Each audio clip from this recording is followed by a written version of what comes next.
share with you some images. How it's I've just can I now? Yeah, Have I? please. Some minute, 1 minute, 1 minute. Just you to understand in what circumstances, in what situation they are, and what the attitude of Russia to our prisoners. That guys, just you before and after.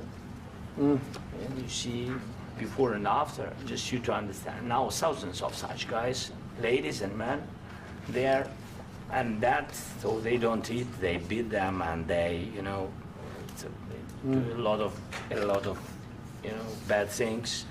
So out of, even during the war, there are rules. Everybody knows there are rules during the war. So these guys, they don't have any rules. You see that 50, 60 kilograms left, and a lot of such things. And I didn't want to show you what the changes with images of children, because I will just share with you. And, I mean, it's looking tragic. Yep, that's tough stuff. Yeah, I wanted very much to give you, and you see it. Yeah. This is pastor, by the way. They stolen pastors, because it's not Russian church. They stolen pastors and moved pastors to the prison. We, at the end of last year, we brought 3 pastors, and we could exchange them. And this is pastor, you see. Yeah, that's tough. Yeah, so I mean, this I wanted to show you, and this. So thank you very much. We want to get that ended, right? Yeah, of course. We And want. I think we will. And We have to, of course. do you have any questions, please? Mr. President. Thank you, Mr. President. With the, how much money is the U.S. going to put into the fund that is being created today, and how does this provide long-term security for Ukraine? Well, we don't know exactly how much, because we're going to be putting some money in a fund that we're going to get from the raw earth that we're going to be taking and sharing in terms of revenue. So it's going to be a lot of money will be made from the sale and from the use of raw earth. And as you know, our country doesn't have much raw earth. We have a lot of oil and gas, but we don't have a lot of the raw earth. And what we do have is protected by the environmentalists, but that can be unprotected, but still it's not very much. They have among the best in the world in terms of raw earth. So we're going to be using that, using it for all of the things we do, including AI, and including weapons and the military, and it's really going to very much satisfy our needs. So it's something that just worked out really well. We have a lot of oil, and we have a lot of gas, we have a lot, but we don't have raw earth. So this has just about every component of the raw earth that we need for computers, for all of the things we do. This puts us in great shape. And on long-term security for Ukraine, how does this provide it? I think they're going to have great luck. I think once we make the agreement, that's going to be 95% of it. They're not going to go back to fighting. I've spoken with President Putin, and I feel very strong. I've known him for a long time, and I feel very strongly that they're very serious about it, and we'll make a deal. And when the deal is made, I don't think, we talk about security. Everyone's talking about the other day, all they talked about was security. I said, let me make the deal first. I have to make the deal first. I don't worry about security right now. We have to have a deal, because right now, last week, 2,000 soldiers died on both sides. 2,000. And they're losing 1,000, 2,000, 3,000 a week. So as we sit here and we talk, people are getting shot and dying on the battlefield. And, they're not American soldiers, but they're Russian soldiers and they're Ukrainian soldiers, and we want to be able to stop it. And we want to be able also to spend money on other things. We don't want to, this is a tremendous amount of money, and what the Biden administration did was terrible. They were giving money, but they had no security on the money. Europe, as you know, gave much less money, but they had security. It was in the form of a loan. They get their money back, and we didn't. And now, at least we're protected, because the American taxpayer has to be protected too. But this is an incredible agreement for Ukraine, because we have a big investment in their country now, and what they have, very few people have. And we're able to really go forward with very, very high-tech things and many other things, including weaponry that we're going to use in many locations, but that we need for our country. Mr. President, This allows us to do this. will you continue I'm sorry. sending military aid? Yes, go ahead, please. If I can just, yes. In the document, there is one of the very important points. If we speak about business and investment, we never had LNG terminals in Ukraine. This document will open. I mean, the next document, but anyway, here we see in the framework, we see a really goodwill for this. LNG terminals for us is very important, and I think for security of European continent. We have the biggest storage, gas storage. We have the biggest in Europe. Yes, and we can use it. Use it for LNG. Use it for LNG, and we will do it. And really, we can help Europe because Europe really helped. President Trump said that they made less support, but they are our friends and they are our very supportive partners. They really gave a lot, Mr. President. They did. They gave a lot, but they gave much less. No. Much less. No. No. No, not you. No. Okay. Okay.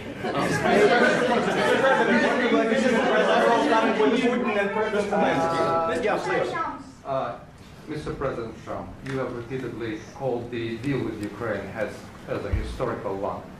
And as a President of the United States, you make historical decisions in other issues which affect America and other world. So what place in the world history do you want to take? And do you associate yourself with any famous historical figures? Yeah, I'd say George Washington, Abraham Lincoln. I would say I'm far superior to George Washington and Abraham Lincoln. Now, you know I'm only kidding, right? Because when I say that, the fake news is going to go wild. They're going to say he considers himself to be better than Washington. But you never know. You never know. I don't compare myself to anybody. I'm here to do a job. We've had a great 35 days or whatever it might be, a month, a little more than a month. We've accomplished tremendous amounts. Not only this would be a very great achievement if we could get the war stopped and get them back to normalization. I think that's going to happen. We've had very good talks on both sides, as you know. But I think we've done a very good job, just generally. If you look at all of the things we've done in 30 days, they're saying there's never been a opening for a president. The first month, there's never been a first month like we've had. And this is one of the very important things. This, to me, is one of the most important things because we have tremendous death taking place as we speak, and I don't want to have that. You know, think of the parents, whether they're in Russia or Ukraine, think of the parents of all these people being killed needlessly. They came to our territory. Should have never started. This would have, if I were president, this would have never started. Mr. President, where has out your conviction? Mr. President, will you continue sending military aid to Ukraine after you... For us, it's important for us, yes. And Putin, the president speaks about the people and the soldiers which are dying, but they came to our territory, they came to our land. They began this war, and they have to stop. And I think this is the question with really the most important question. Can President Trump, I hope yes, with some other allies to stop Putin, withdraw these enemies, our enemy, withdraw these troops from our land? And I think that you asked about the history, I think that if President or when he will stop Putin, if President Trump will bring peace to our country, I think he will be on this wall. We've had very, very good talks. Mr. President, what about military aid to Ukraine? President Zelenskyy just said that there would be no compromises with Vladimir Putin. I just wanted to ask both of you, firstly, are there compromises that you think that President Zelenskyy is going to have to make? And President Zelenskyy, is there anything that you might be thinking that you may be able to offer or bring to the table, for example, elections? Thank you. I think you're going to have to always make compromises. You can't do any deals without compromises. So certainly he's going to have to make some compromises, but hopefully they won't be as big as some people think you're going to have to make. That's all. That's all we can do. I'm here as an arbitrator, as a mediator to a certain extent between two parties that have been very hostile, to put it mildly. They've been very hostile. There's been a vicious war. There's been a vicious war. You know, it's a very level battlefield, and those bullets go out, and as I've said many times, we were talking about it with Pete, many times the only thing stopping those bullets is a human body. And in the case we're talking about, generally young human bodies are stopping a lot of bullets. It's dead level. That's why it's great farmland. It's great land. It's great farmland, but there's very little protection against the bullets that are being, and other things that are being shot. So all I can do is see if I can get everybody at the table and get an agreement. And I think we're going to end up with an agreement. Otherwise, I wouldn't probably be even here today. Mr. President, I've got two questions for you. You think ultimately your legacy will be the peacemaker and not the president that led this country into another war and ended foreign wars? And I've got a question. I hope it will. I mean, I hope I'm going to be remembered as a peacemaker. This would be a great thing if we could do this. I'm doing this to save lives more than anything else. Second is to save a lot of money, but I consider that to be far less important. So I hope I'm going to, thank you, Brian, for that question. It was a nice question. I hope I'll be known and recognized as a peacemaker. This would be a great thing to solve. This is a very dangerous situation. You know, this could lead to a third world war. This was headed in the wrong direction. If this election were lost, if we didn't win this election, and we won it by a lot, that was a mandate. We won every swing state. We won the popular vote by millions and millions of votes. We won everything. The districts, you look at the areas of red, take a look at a map. This was a big mandate, and this was one of the things. I said, we're going to get this thing settled. If we didn't win, I think this could have very well ended up in a third world war, and that would not have been a good situation. What was your second question? And my second question for President Zelenskyy. Why don't you wear a suit? You're at the highest, why don't you wear a suit? You're at the highest level in this country's office, and you refuse to wear a suit. Just want to see if do you own a suit? Yeah, problems. A lot of Americans have problems with you not Really? respecting the dignity of this office. I will wear a costume after this war will finish. Okay. Yes, maybe one. Maybe something like this. Something like Yes, yours. sir. Yes. That'd be great. Maybe something better. I don't know. We will see. Maybe something cheaper than. Yeah. Thank you. Thank you. President Thank you. Trump. Thank you, President Trump. You said yesterday that you have. Are you going to send more arms to Ukraine in case there's no peace? Yeah, we're going to have arms to Ukraine, yeah, sure. Hopefully I won't have to send very much, because hopefully we're going to have it finished. We're looking forward to finishing this quickly. We're not looking forward to sending a lot of arms. We're looking forward to getting the war finished so we can do other things.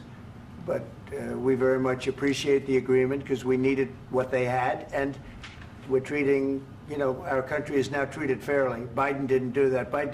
He didn't know what the hell he was doing. This should have never happened. This should have never started. But, you know, sure, the answer is yes, but hopefully we won't have to send much, because I'm looking forward to getting it done quickly, very quickly. Does that mean you'll provide security guarantees, Mr. President? I don't want to talk about security yet, because I want to get the deal done. You know, you fall into the same trap like everybody else. A million times you say it over and over. I want to get the deal done. Security is so easy. That's about 2% of the problem. I'm not worried about security. I'm worried about getting the deal done. The security is the easy part. Security is very nice. Everybody stops shooting. And now will Europe put people there? I know France is going to. I know the UK is going to. I know other countries are going to, and they happen to be right next door. We haven't committed, but we could conceivably. You know, we have security in a different form. We'll have workers there digging, taking the raw earth so that we can create a lot of great product in this country. So in that sense, you have something, but we haven't determined that yet. I will say, in speaking to France and in speaking to, and they were here, as you know, last week and just the other day, they have committed to a lot of security. I don't think you're going to need much security. I think once this deal gets done, it's over.